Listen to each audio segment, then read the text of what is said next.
I've been asked to just tell you a little bit about our story and my daughter's journey with cancer and how wonderful Maple should have been for us.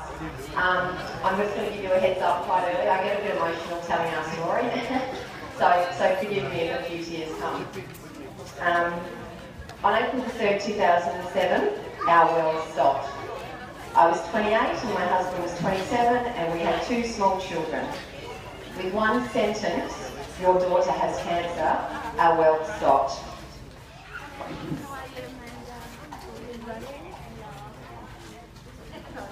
Our daughter was diagnosed with acute lymphoblastic leukemia and 90% of her bone marrow was cancer. Our 21-month-old little girl was about to start her 2.5-year journey of chemotherapy, lumbar punctures, bone marrow aspirations, many medical procedures.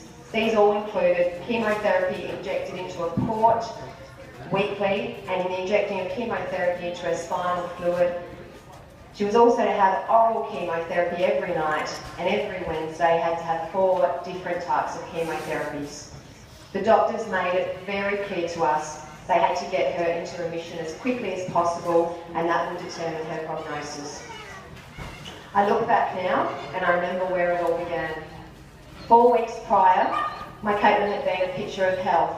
Then ever so quickly she became tired, pale, was bruising easily, would wake up with blood noses and kept saying her arms ached. I never for a moment thought that anything sinister was going on. This was the beginning of the fight for our daughter's life. The road was tough for Caitlin, very tough, and as parents, the heartbreak of seeing our little girl go through so much pain was agony. Her beautiful little body was put through a cocktail of chemotherapy to kill this cancer that threatened to take her away from us. With acute lymphoblastic leukemia, the urgency is to get the kids into remission as quickly as possible and then to have treatment to try and stop it coming back.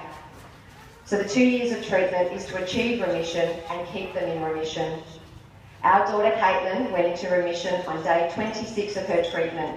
The doctors had managed to destroy all the cancer in her body. However, there are rogue cells and these apparently can hide. Caitlin lost her beautiful head twice, was rushed to emergency countless times. We had 2 relapse scares and many hospital stays where she was so unbelievably sick. Caitlin couldn't go to the park like any normal toddler. We couldn't take her to the shopping centre either.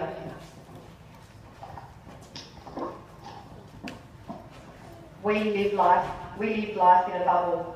We were terrified that she would get a cold or gastro or any childhood virus, and that would put her in hospital and then compromise her chemo treatment. We also had a 4-year-old little boy who had just started kindy. His whole world had been turned upside down and he couldn't make sense of it. Life revolved around the Children's Cancer Centre, and I remember saying it became like our second home. I began to know all the lingo of all her tests, what the normal range was for neutrophils, white cell counts, platelets, haemoglobin, all words that I had no idea what the meaning was before she was diagnosed. But there was one particular side to all of this that I took very personally, and I struggled with this greatly, and that was when Caitlin, my little toddler, would get angry at me